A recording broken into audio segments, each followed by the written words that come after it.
नमस्कार, मैं हूं आपके साथ वैशाली और आप देख रहे हैं खबरें मध्य प्रदेश।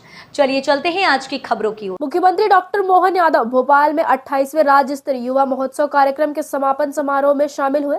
इस अवसर पर खेल एवं युवा कल्याण मंत्री विश्वास सारंग भी मौजूद रहे। टीटी नगर स्टेडियम में आयोजित कार्यक्रम में मुख्यमंत्री ने पार्थ योजना और मध्य प्रदेश युवा प्रेरक अभियान का शुभारंभ किया। इस अवसर पर उन्होंने कहा कि मध्य प्रदेश के विश्वविद्यालयों में अब रोजगारपक पाठ्यक्रम पढ़ाए जाने पर अधिक ध्यान दिया जाएगा। राज्य स्तरीय युवा महोत्सव कार्यक्रम के समापन समारोह में युवा कलाकारों ने सांस्कृतिक प्रस्तुतियां दी। इस कार्यक्रम के समापन अवसर पर मुख्यमंत्री डॉक्टर मोहन यादव ने चयनित युवाओं को बधाई देते हुए कहा कि ऐसा लग रहा है कि ये कलाकार धरती को गुंजायमान कर रहे हैं। ये सर्वश्रेष्ठ टीम का चयन हुआ है। मजाकिया अंदाज में उन्होंने कहा कि लग रहा है कि कहां राजनीति चक्कर में पड़े हैं, ये गाते रहें और हम इनको सुनते रहें।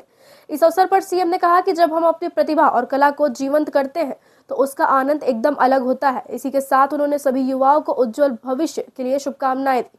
मुख्यमंत्री डॉक्टर मोहन यादव ने कहा कि उच्च शिक्षा सहित सभी स्नातक स्नातकोत्तर पाठ्यक्रम चलाने वाले विश्वविद्यालयों के साथ बैठक की गई और तय किया है कि सभी विश्वविद्यालय रोजगारपरक कोर्स पर ज्यादा ध्यान दें। हमारे प्रदेश में नवनीतम पाठ्यक्रम का समावेश करेंगे और नई शिक्षा नीति के परिप्रेक्ष्य में आगे बढ़ेंगे।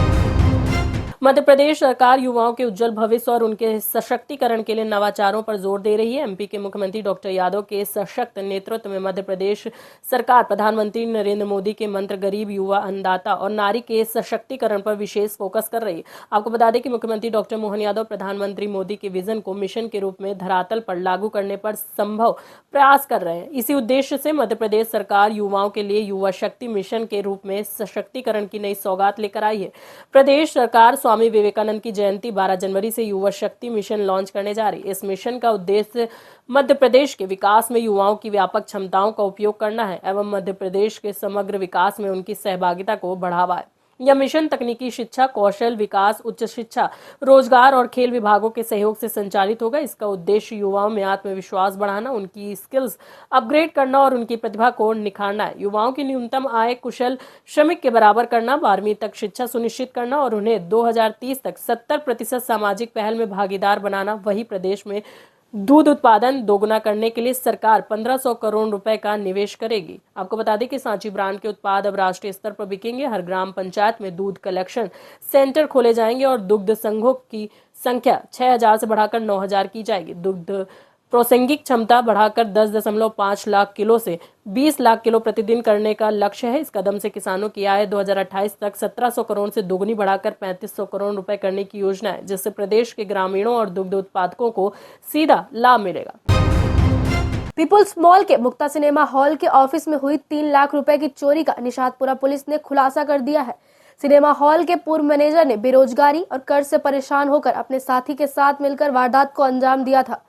पुलिस ने दोनों आरोपियों को गिरफ्तार कर चोरी का माल बरामद कर लिया है। पुलिस के मुताबिक फरियादी सुनील सूर्यवंशी पीपुल्स मॉल की मुक्ता सिनेमा में जनरल मैनेजर है। विगत 30 दिसंबर को वह ऑफिस बंद कर रात 2:15 बजे घर चले गए थे। सुबह करीब 6 बजे मोबाइल पर मॉल के सुरक्षा प्रमुख का कॉल आया कि सिनेमा हॉल के ऑफिस में चोरी हो गई है। सूचना मिलते ही सुनील फौरन ऑफिस पहुंचे। वहां मुक्ता सिनेमा के गार्ड मौजूद थे। उन्होंने बताया कि उनकी झपकी लग गई थी। उसी दौरान किसी ने मॉल के हॉल में बनी खिड़की का कांच तोड़ दिया। आवाज से नींद खुली और दोनों गार्ड मौके पर पहुंचे। वहां से 2 लोग भागते दिखाई दिए। पीछा किया लेकिन वे मॉल से भाग निकले। वापस आकर देखा तो सोफे पर रखे मोबाइल नहीं मिले। अंदर जाकर देखा तो वहां डीवीआर भी नहीं था।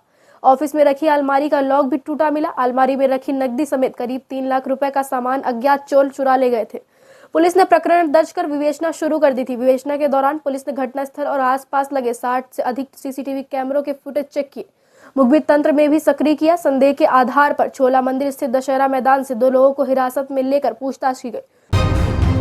वन मंडल शिवपुरी के वन परिक्षेत्र पोहरी में विद्यालयीन छात्र छात्राओं हेतु अनुभूति प्रशिक्षण सह कार्यशाला का आयोजन छर्ज क्षेत्र में किया गया, जिसमें शासकीय उच्चतर माध्यमिक विद्यालय छर्ज के छात्र छात्राओं को वन क्षेत्र का भ्रमण कराकर विभिन्न वृक्षों, जंगली जानवर, पक्षियों, पारिस्थितिक तंत्र, खाद्य श्रृंखला, वन विभाग का पदानुक्रम आदि विषय की जानकारी दी गई। रेंजर श्रुति राठौर ने बुधवार को जानकारी देते हुए बताया कि बच्चों को मिशन लाइफ अंतर्गत अनुभूति की थीम हम भी बदलाव को आत्मसात कर अपने दैनिक जीवन में बदलाव लाकर प्लेनेट पीपल बनने के लिए प्रेरित किया गया और पर्यावरण संरक्षण की शपथ दिलाई गई। कार्यक्रम में बच्चों के नाश्ते और खाने पीने की व्यवस्था की गई। इसके साथ विभिन्न एक्टिविटी में उत्कृष्ट प्रदर्शन करने वाले छात्रों को पुरस्कार दिया गया। भारत सरकार के 100 दिवसीय टीबी उन्मूलन अभियान के अंतर्गत भोपाल मंडल के विदिशा जिले को उच्च प्राथमिकता वाला जिला चयनित किया गया है। इस अभियान के तहत मंडल रेल प्रबंधक श्री देवाशीष त्रिपाठी के मार्गदर्शन में और मुख्य चिकित्सा अधीक्षक डॉक्टर अजय डोगरा के निर्देशन में आज 8 जनवरी 2025 को विदिशा स्टेशन पर जिला क्षय नियंत्रण केंद्र विदिशा के सहयोग से विशेष निक्षय शिविर का आयोजन किया गया। इस शिविर में कुल 174 लाभार्थियों ने भाग लिया, जिनमें से 106 रेलवे कर्मचारी और उनके परिजन थे। शिविर में उच्च जोखिम वाली आबादी के स्क्रीनिंग हेतु 139 एक्सरे और 25 बलगम परीक्षण किए गए। जुड़े रहिए खबरी के साथ, क्योंकि खबरी की है हर खबर पर नजर।